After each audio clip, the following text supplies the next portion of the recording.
Hola mis queridos estudiantes y bienvenidos a continuar nuestro trabajo en nuestro curso Bioestadística. Hoy vamos a seguir con lo que estábamos realizando en nuestra última sesión, cuando estábamos trabajando con variables de tipo cualitativas para el caso bivariado. Y en esta ocasión vamos a hacer un trabajo similar, pero con variables de tipo cuantitativas, para ver cómo las resumimos en el caso bivariado. Vamos a eso entonces.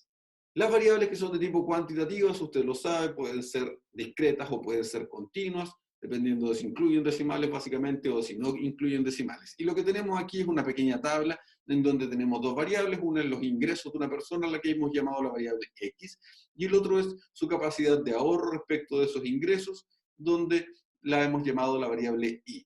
En alguna unidad de medida monetaria, la que sea, no vamos a entrar en esa discusión por ahora, pero lo que nos interesa es ser capaces de obtener el coeficiente R.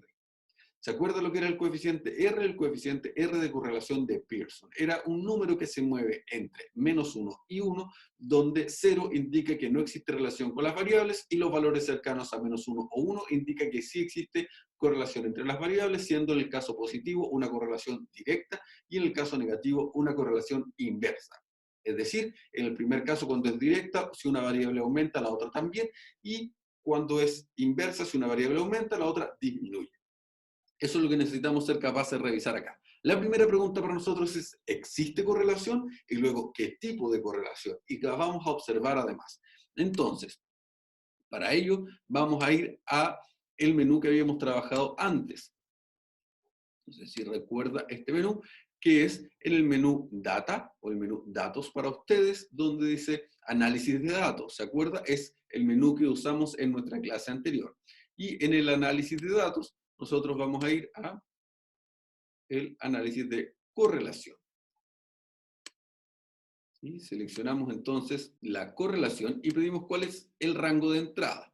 El rango de entrada será justamente todos los datos. Nos dice si están agrupados por filas o columnas, en este caso están agrupados hacia abajo y por tanto están agrupados en columnas. Nos pregunta si tenemos las etiquetas en la primera fila, efectivamente tenemos etiquetas en la primera fila y están los nombres de las variables. Y nos pregunta luego dónde queremos dejar los elementos de salida, digámosle que los deje aquí mismo, seleccionamos en ese cuadrito, ahí que los deje, y apretamos OK y veamos lo que nos entrega. Lo que nos ha dicho primero es que la variable ingresos está absolutamente relacionada con la variable ingresos, lo cual es muy lógico. Toda variable va a estar relacionada y dependiendo de sí misma, obviamente. Lo mismo ocurre con la variable ahorro. Si usted mira, la variable ahorro está relacionada con la variable ahorro. Pero la que nos interesa es esta, la que relaciona la variable ingresos con la variable ahorro. Si miramos la variable ingresos con la variable ahorro, el coeficiente R que nos entrega es 0,5649. Primero es un número positivo. Es decir, las variables están relacionadas de manera directa. Cuando una aumenta, la otra también aumenta. Eso es lo primero. Luego de ello, lo que consideramos es que está dentro del rango del 0,5 hacia arriba, o sea, está más cerca del 1, lo cual quiere decir que la correlación es relativamente fuerte. ¿Sí? Es decir, los puntitos están más o menos formando una línea que se nota. Recuerde que estaba muy cerca del 0, se veía solo una gran nube de puntos y por tanto no se notaba la correlación que tenían, sino que una pequeña tendencia solamente.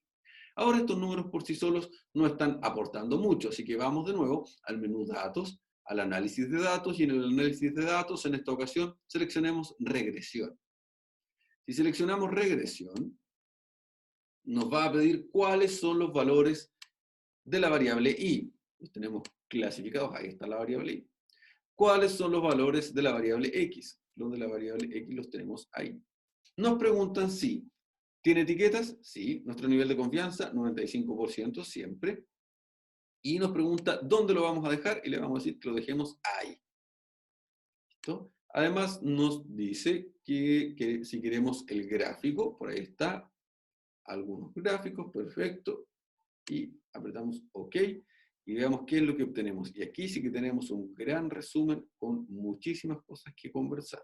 Partamos primero. Ahí está, el coeficiente R. El coeficiente R es el valor que teníamos antes, 0,56. Recuerde, ya hemos dicho, nuestras variables están directamente relacionadas, eso es lo primero. Además tiene una correlación de tipo positiva. Luego viene el coeficiente R cuadrado. coeficiente R cuadrado, si lo recuerda, es cuánto explica, ¿sí?, la variable X, el cambio en la variable Y.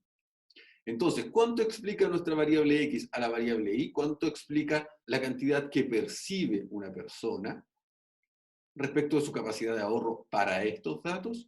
Pues lo explica en un 31,91%. Es decir, no lo explica mucho en realidad. Si usted lo quiere pensar así, en realidad no lo está explicando mucho. Por tanto, eso quiere decir que existe otra explicación. Debe existir otra explicación u otra variable que aporte más a esa explicación. Y luego está el R cuadrado ajustado. También creo que lo nombramos dentro de nuestras clases, que en este caso dice que es un 22,18. Recuerde que estos son los dos porcentuales. De ahí en adelante no tenemos mucho más que conversar respecto de los que están aquí, porque no hemos llegado todavía al análisis de ANOVA. Este gráfico que está aquí, lo que nos muestra en azul, ¿sí?, son todos los puntitos que nosotros tenemos. ¿Sí? Aquí están los ingresos y aquí está el ahorro, entonces ahí están los puntitos. Si nosotros observamos esos puntitos, que son los puntitos azules, podemos ver que tienden a ir hacia arriba. Ahí está la correlación directa, van hacia arriba. Pero sin embargo no forman una línea muy obvia que digamos, ¿sí? No forman una línea que claramente se pueda observar.